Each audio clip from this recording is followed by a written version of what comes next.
What's going on, guys? It's me. I know you guys are probably like, where the hell have you been? Well, if you give me a couple minutes, I'll explain myself. You know, I, for those of you who don't know, I was diagnosed with HIV 2011, and I quickly got right into the work and started to be engaged and be involved, and I'm not gonna lie, it really took a toll on me. It really took a lot out of me, and I got to the point where I was waking up and going to work 9 to 5 in HIV, in terms of working and being engaged. After working at the health department or one of my positions in nonprofit, I would leave and go right back into my activism and my blog and all of that, and then I would end that, and I would have to face the reality that I was living with HIV and going through the same things that I was talking about or preaching about, for all intents and purposes. And it took a toll on my body. It took a toll. And another big thing that hit me was the fact, and I hope I don't make people upset, I really don't care, because right now I'm enjoying myself in Tel Aviv. The fact that individuals use HIV as a way to gain profit, gain social status, gain this so-called popularity, it kind of disgusted me. I mean, I feel like, if you're going to, I'm all for the fact that we are living in an epidemic realistically, and realistically, people of young gay men of color living with HIV are exploited, and I completely think that we should be compensated for the work that we do and paid for it. But when you are always looking for money or always looking for a coin, it disgusts me. I mean, in a perfect world, if HIV was eradicated and you were left just negative, what would you do? And I don't think a lot of these people who call themselves activists are, you profit off of one's struggle or journey. I don't think they would be able to survive. That's all my own example. And I've seen individuals who give this fabulous life of what it's like being an activist or being engaged and involved in the field and doing all these great things, but at the end of the day they're sleeping on a blow-up mattress, but you have on $500 shoes. It just doesn't add up to me, and for me, that's not who I am, and that's not what I'm about. And in February of I think February of this year, I ended up going to a conference. Many of you know it. It's a conference focused on young black gay men and HIV and other issues, but generally it's more around HIV and wellness. And I was a part of this organization, and I'll say it like this. The way I got involved in the field was just being myself. I started on YouTube, making a video. I was just staying true to who I was, as tacky and as raw as I was. That's how I guess you could say my brand came to be.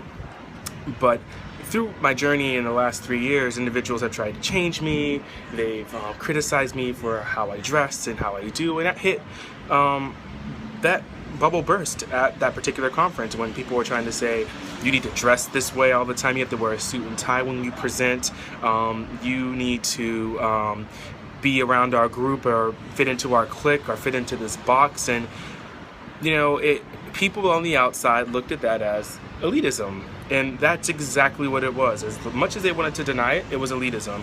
It's these goody two-shoes folks who are cliquish and together, and they sit around and they don't know what it's like to be on the ground working at a nonprofit in Fredericksburg, Virginia, or in a rural area with limited funding, and having to literally meet people where they're at. They don't understand that. And it really upset me when the individual who was leading this particular cohort wanted to criticize the way I dressed and say that they were very disappointed in me. And at that point I said, excuse my language, fuck it. When this person was like, I'm very disappointed in you, all because I decided to wear a nice fitting pair of jeans, a vest. Are my teeth clean? yeah, a vest, and a nice shirt under it, a nice dress shirt, a button-up shirt. The fact that they're disappointed in me, I still look good, I just didn't meet a particular brand of what they were giving, upset me, because at the end of the day, they brought me on board because of me and my idea. They brought me on board because of my talents and what I brought to the table, but in all actuality, it was because they wanted to mold me to fit within their box, and I don't, that's not me, that's not who I am.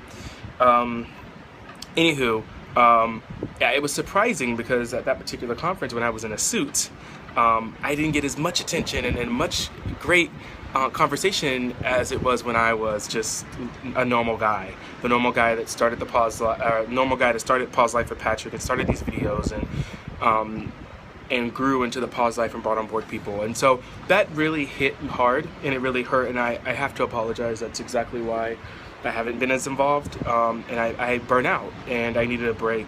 But I can say I'm back. I've taken this amazing journey and I decided to go back and be a flight attendant, and I'll walk in. But that decision all stemmed from the fact that, and I'll be very candid with you, when I was flying before, I was young, I was naive, and I was taken advantage of. I was sexually assaulted, and that basically ended up making me want to leave flying. And yeah, I mean, it took a lot out, and I guess a year or so later, I ended up finding out I was positive, and it is what it is. I'm not going to get into that piece, but I think at some point, you really have to be to the point where, regardless of what you're going through, you can still be engaged. And I plan to do that. I still plan to be involved in some capacity. Don't think the Pause Life and all the work that I'm doing is going to be done. But what I can say is that you have to be free. I don't want to wake up and be 65 or 70 years old and still working in the field like some of these older, or some of our elders who are HIV positive are involved. And you can see that they're tired. I don't want to be one of those people. I want to still be involved in the way that I want to be involved, but at the same time be able to live my truth and live my life. You know, I want to be able to wake up in the morning at 75 years old, and worst case scenario, let's just keep it real. HIV is still a growing issue in our society.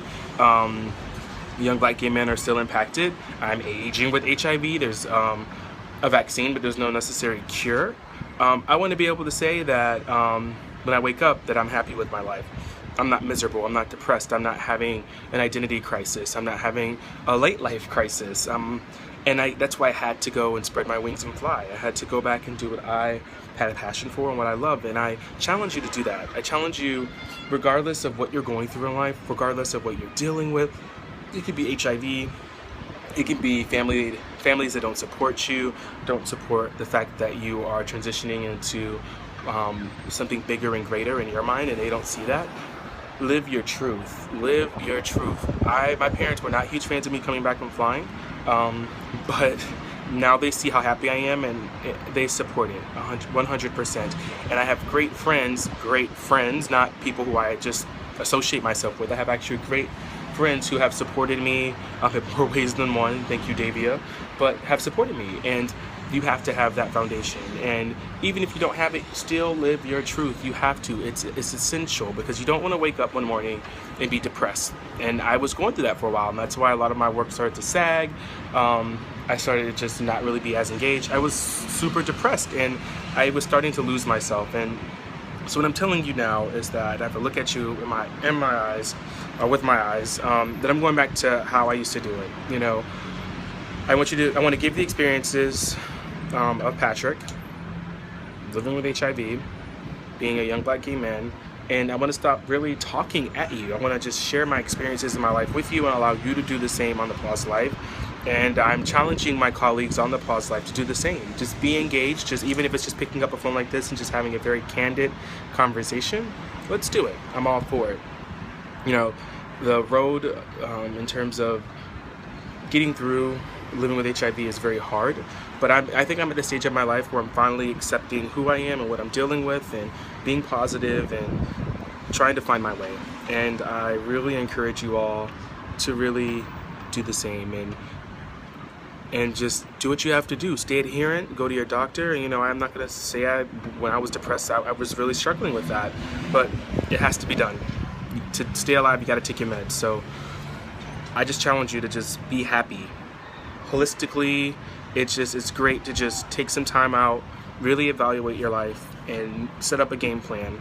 And I can tell you from holistically, in terms of my emotional, mental, physical, I'm happy. I could lose a couple pounds, but I think it's a process of trying to find myself, and I really encourage you to do the same. So with that said, again, take a look at thepauselife.com and just keep me in your thoughts, and keep me in your prayers, and I'll do the same for you. My Instagram is +life_with_Pat, and my Twitter is as well, +life_with_Pat. And yeah, so follow my Instagram and my Twitter to keep in touch with me and what I'm doing and where I'm at in the world. I will be traveling extensively now, so I'd love to meet you and hang out with you and just fellowship and chat. And if you want me to answer any other questions or want me to share anything, just let me know. But until then, I will leave you with this beautiful, almost sunset. It's sunsetting, but it's amazing. But I just say you have to live your truth. You have to live your dreams and just go for it, because I never want to die wondering what life could be like in any kind of scenario. I just want to do it on my terms. So with that said, take care, guys, and I will see you guys around. Bye.